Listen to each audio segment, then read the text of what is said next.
All right, we're up above Hebgen Lake, about 9,000 feet, and snowpack here is a little over 100 centimeters deep.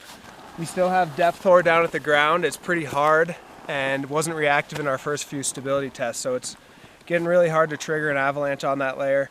It's still a possibility. You could find a shallow spot, and if you do, it could be a large avalanche. But the new weak layer that we're looking at is this layer of near surface facets that's sitting below the last week's storm snow. And that formed during dry, high pressure at the beginning of January, and now we're getting this slab growing on top of it. And our first few tests, it wasn't really reactive, it wasn't propagating a fracture. That slab's not cohesive enough yet and dense enough to propagate a fracture across the slope.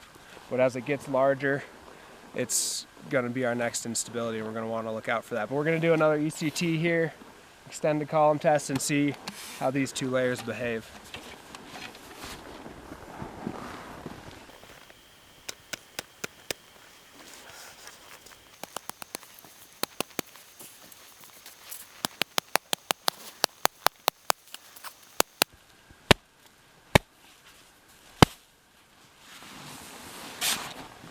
All right, so that upper layer of facets, it fractured underneath my shovel, but it didn't propagate across this column because we don't have quite enough of a slab there. It's just this soft slab.